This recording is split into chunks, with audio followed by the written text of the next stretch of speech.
بسم اللہ الرحمن الرحیم۔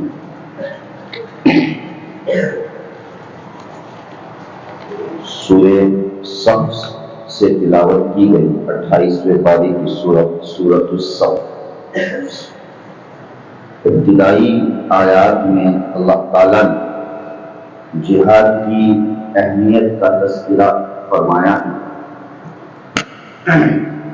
اللہ تعالیٰ کا ارشاد ہے ان اللہ یحب الذین یقاتلون فی سبیلہ صفا کأنہم بنیان مرصوص۔ بلا شبہ اللہ تعالیٰ پسند کرتے ہیں ان لوگوں کو جو اس کے راستے میں جہاد کرتے ہیں، صف بستہ ہو کر، اس طور پر کہ سیسا پگھلائی ہوئی دیوار ہو۔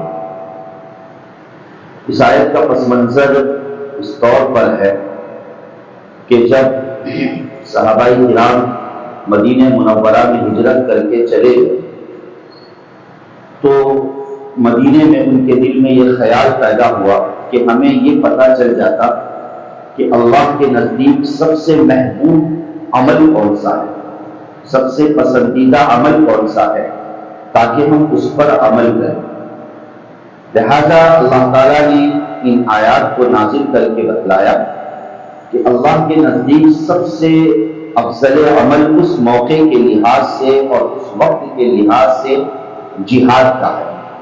جب صحابہ نے اور مسلمانوں نے اس بات کو سنا کہ اللہ کے نزدیک جہاد کا عمل سب سے افضل ہے تو بظاہر ان کے دل میں یہ خیال پیدا ہوا کہ اگر اس جگہ پر کوئی دوسرا عمل اللہ تعالیٰ بدلاتے تو ہمارے لیے بہتر ہوتا، اس لیے کہ مکے کی زندگی جو ہم گزار کر آئے ہیں ظلم و ستم کی، وہ تو قریبی زمانہ تھا، اور پھر جب مدینے میں ہم نے قدم بھی نہیں رکھا تو غزوہ بدر پیش آئی، غزوہ احد پیش آئی، اور مختلف ہم لوگوں نے جنگیں کی ہے۔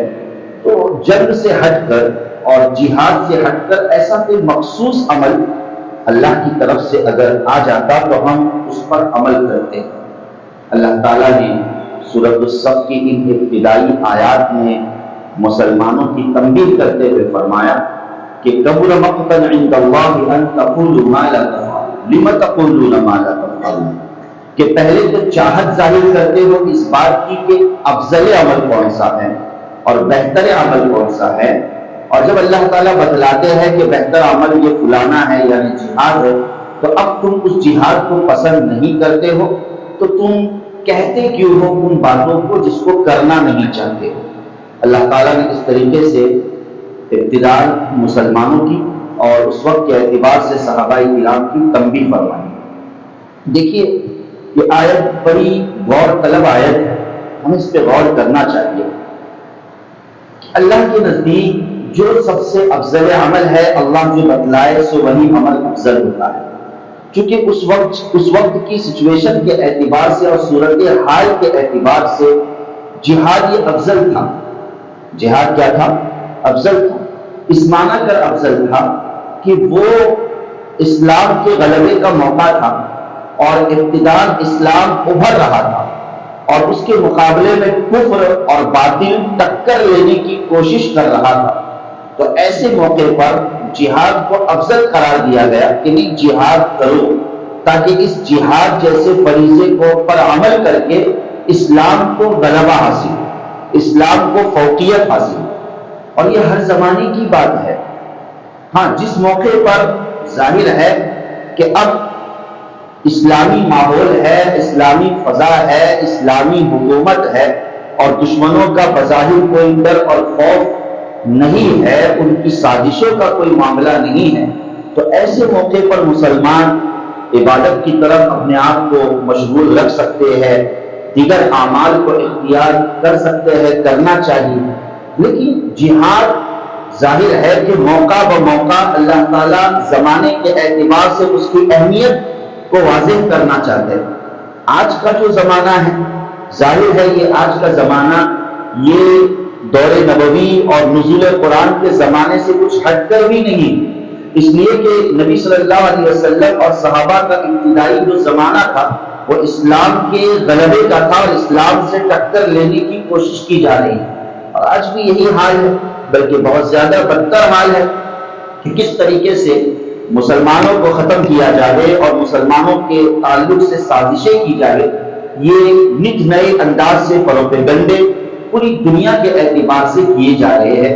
تو کیا آج کے زمانے کے اعتبار سے جہاد کی ضرورت نہیں ہے؟ ایسی بات ہرگز نہیں ہے، بلکہ جہاد ایک افضل عمل ہے. اور اللہ تعالیٰ نے واضح طور پر بتلا دیا کہ جس زمانے میں جہاد کی اشد ضرورت ہو تو اس زمانے میں نمازیں افضل نہیں ہے، بلکہ دیگر اعمال افضل نہیں ہے، بلکہ جہاد افضل ہے. بلکہ کیا افضل ہے؟ جہاد افضل. اور اسی لیے فقہاء کرام نے جہاد کو فرض کفایہ، دین اسلام نے جہاد کو فرض کفایہ قرار دیا. فرض کفایہ کا مطلب ہے کہ ایک ٹکڑی، ایک جماعت، چند لوگ ایسے ہونے چاہیے تا قیامت جو ہمیشہ اس فریضے کو انجام دیتے رہے. اگر کوئی بھی اس فریضے کو انجام نہیں دے رہا ہے تو فرض کفایہ کے ترک کرنے کی وجہ سے ساری دنیا اور ساری دنیا کے ایمان والے اور مسلمان گنہگار ہو جاتے ہیں. اور آج ہم یقینی طور پہ جانیے گا کہ اس مجموعی گناہ میں مبتلا ہے ترک جہاد کی وجہ سے. جہاد کو ترک کرنے کی وجہ سے ہم سب اس مجموعی گناہ میں کیا ہے؟ مبتلا ہے. اس حیثیت سے مبتلا ہے کہ اگر بالفرض دنیا کے کسی کونے اور حصے میں جہاد جیسا عمل ہو بھی رہا ہے تو ان مجاہدین سے اور ان اللہ والوں سے محبت کا بھی ہمیں شوق نہیں ہے. ان کے تعلق سے جذبہ ایثار اور جذبہ ہمدردی کا بھی بظاہر ہمیں کوئی شوق نہیں ہے. اور ہم نعوذ باللہ من ذالک آج کے اعتبار سے دشمنوں کے ساتھ لگ کر خود مسلمان بھی لفظ جہاد کو دہشت گردی کے نام سے یاد کرنے کی کوشش کرتا ہے. کہ جیسے آج کی بدترین میڈیا نے جہاد کو ایک دہشت گردی کا نام دیا ہے، تو ہم بھی یہی سمجھتے ہیں کہ جب جہاد کا لفظ بولا جاتا ہے تو ہم ڈرتے ہیں، سہمتے ہیں اور سمجھتے ہیں کہ یہ نعوذ باللہ دہشت گردی ہے. جبکہ جہاد قرآن کریم کا ایک بہت بڑا پاکیزہ حصہ ہے، اس پر ایمان لانا لازم اور ضروری ہے. اسی لیے اللہ کے رسول صلی اللہ علیہ وسلم نے ذکر فرمایا، حدیث میں آتا ہے، یہ حدیث بارہا ہمیں اپنے ذہن و دماغ میں اور اپنے دل و دماغ میں رکھنی چاہیے کہ نبی صلی اللہ علیہ وسلم نے فرمایا کہ جس نے اپنی زندگی میں نہ جہاد کیا، جس نے اپنی زندگی میں نہ جہاد کیا، نہ جہاد کا شوق رکھا اور نہ ہی اپنے دل میں جہاد کرنے کا کبھی خیال پیدا کیا، نہ جہاد کیا، نہ جہاد کا شوق رکھا اور نہ ہی اپنے دل میں جہاد کرنے کا کبھی خیال پیدا کیا، تو در حقیقت وہ نفاق پر مرتا ہے، وہ منافق کی حیثیت سے مرتا ہے. یہ اتنی بڑی سنگینیت ہے. آج حالات ہمارے سامنے ہیں، اللہ حفاظت فرمائیں کہ اب کون سی چیز آنی باقی ہے کہ وہ آنے کے بعد اب جہاد کی فرضیت کو ہم سمجھیں. بالخصوص جس ملک میں ایک مجموعی طور پر آج فلسطین میں اور اہل غزہ پر جو حالات ہمارے آئے ہوئے ہیں اور معصومین اور مظلومین کے ساتھ نہ جانے کس طریقے سے معاملہ ہو رہا ہے، اور اس موقع پر وہاں کے باشندے یا دیگر افراد جو کچھ اپنے سے بن پڑ رہا ہے اور جو کچھ وہ معاملہ کر رہے ہیں، تو یقین جانیے یہ معاملہ جہاد ہی ہے. ہمیں اس سے محبت رکھنی ہے کم از کم، یا اگر ہم اس میں شریک نہیں بھی ہو پا رہے ہیں دوری کی بنا پر، تو کیا اتنا ہم پر حق نہیں بنتا کہ ہم ان مجاہدین کے حق میں دعا کریں، ہم ان مجاہدین سے محبت کا جذبہ رکھیں. کل قیامت کے دن اللہ تعالیٰ ہم سے سوال کرے گا کہ تم نے اس موقع پر اپنے دل میں کیا خیال پیدا کیا. بڑا اچھا لگتا ہے بعض لوگوں کے تعلق سے جو اس قسم کا جذبہ ایثار رکھتے ہیں، لیکن دور ہونے کی بنا پر وہ وہاں تک اپنے اس جذبے ایثار کو نہیں پہنچا پاتے. لیکن انشاءاللہ دل میں یہ جذبے ایثار رکھنا بھی ایک بہت بڑی کیا ہے نعمت ہے. چند روز پہلے مجھے ایک فون آیا، ایک بندے نے سوال کیا، بہرحال اچھی چیز ہے کہ بھائی وہاں اگر کسی کو مدد بھیجنی ہے، جو معاملہ چل رہا ہے وہاں کے اعتبار سے، تو مدد بھیجنے کی کیا سبیل ہے، کیا راستہ ہے. حالانکہ وہاں تک مدد بھیجنا اتنا آسان بھی بہرحال نہیں ہے، سب ہم جانتے ہیں، لیکن دل میں یہ تمنا کا جاگنا، یہ بھی در حقیقت جہاد ہی کا ایک حصہ ہے، جہاد ہی کا ایک طریقہ ہے اور ایک شوق ہے کہ دل میں اس طرح سے ہمارے دل میں تمنا جاگے. تو بہرحال آج امت کا ایک بہت بڑا طبقہ اس جہاد سے بہت پیچھے ہے، نہ دل میں اس قسم کا کوئی خیال پیدا کرتا ہے، جبکہ اللہ تعالیٰ نے قرآن کریم میں واضح بیان فرمایا کہ اللہ کے نزدیک سب سے پسندیدہ عمل حالات کے اعتبار سے اگر کوئی عمل ہے تو یقاتلون فی سبیل، اللہ کے راستے میں جہاد کرنا ہے۔ اللہ تعالیٰ اس پاکیزہ حصے میں ہمارا حصہ نصیب فرمائے اور اس عبادت میں ہم تمام کا حصہ اللہ پاک نصیب فرمائے۔ آگے اللہ تعالیٰ نے آخری رکوع میں ذکر فرمایا، ایک بہترین تجارت کی طرف اللہ نے نشاندہی فرمائی کہ یا ایھا الذین آمنوا هل ادلکم علی تجارۃ تنجیکم من عذاب علیم، اے ایمان والو کیا نہ بتلاؤں تم کو، کیا تمہاری رہنمائی نہ کروں ایسی تجارت اور ایسی بزنس پر کہ جو تمہیں عذاب علیم سے بچائے، دردناک عذاب سے بچائے۔ یعنی نفع ہی نفع ہو۔ دنیا میں انسان تجارت کرتا ہے تو کبھی نفع بھی ملتا ہے، کبھی نقصان بھی ملتا ہے، لیکن اللہ جس تجارت کی بات کر رہے ہیں تو اس تجارت کے در حقیقت نفع ہی نفع ہے۔ تو وہ تجارت کون سی ہے؟ یہاں پر اللہ نے اسی کا تذکرہ کیا کہ تؤمنون باللہ ورسولہ، اللہ رسول پر ایمان لا، وتجاہدون فی سبیل، اور اللہ کے راستے میں جہاد کرنا۔ اللہ کے راستے میں کیا کرنا؟ جہاد کرنا۔ تو بہرحال یہ جہاد کرنا اور اسی طریقے سے اللہ رسول پر ایمان لے آنا، کہ در حقیقت یہ سب سے بڑی تجارت اور نفع کی تجارت ہے۔ سورۃ الجمعہ جو ایک مشہور سورت ہے، ہم جانتے ہیں اللہ تعالیٰ نے خصوصیت کے ساتھ جمعہ کی اہمیت، اس کی فضیلت اور مستقل جمعہ کے حکم کا اللہ نے تذکرہ کیا کہ اذا نودی للصلاۃ، جب جمعہ کی اذان دی جاوے تو فاسعوا الی ذکر اللہ، اللہ کے ذکر کی طرف یعنی نماز کی طرف دوڑ لگاؤ۔ دوڑ لگانے کا مطلب کہ انسان جس حالت اور مشغولیت میں ہے اسے ترک کر کے، اپنی دکانوں کو بند کر کے، اپنی مشغولیات کو ترک کر کے بہت زیادہ اور وقت پہلے، تاکہ جمعہ کی فضیلت کو حاصل کر سکے، اس حیثیت سے فوری طور پہ مسجد میں آنے کی کوشش کرے۔ اس طریقے سے اللہ پاک نے جمعہ کا اس سورہ جمعہ کے اندر تذکرہ فرمایا ہے۔ اس کے بعد ہے سورہ منافقون۔ یہ جو منافقین کے بارے میں یہ سورت نازل ہوئی ہے۔ لفظ منافق کا مطلب کیا ہوتا ہے وہ بھی سمجھ لیجئے۔ عربی میں جو الفاظ اور کسی چیز کے جو نام رکھے جاتے ہیں وہ الگ تک یوں ہی نہیں رکھے جاتے ہیں، بلکہ اس کے پیچھے کچھ نہ کچھ مناسبت ہوتی ہے، کچھ نہ کچھ مقصد اور ریزن ہوتا ہے۔ لہذا منافق کو منافق اس وجہ سے کہا جاتا ہے کہ منافق یہ لفظ نکلا ہے نافقہ سے۔ عربی میں نافقہ کہتے ہیں لومڑی، کہ اس بل کو جو لومڑی بل بناتی ہے، سوراخ لومڑی جو بناتی ہے۔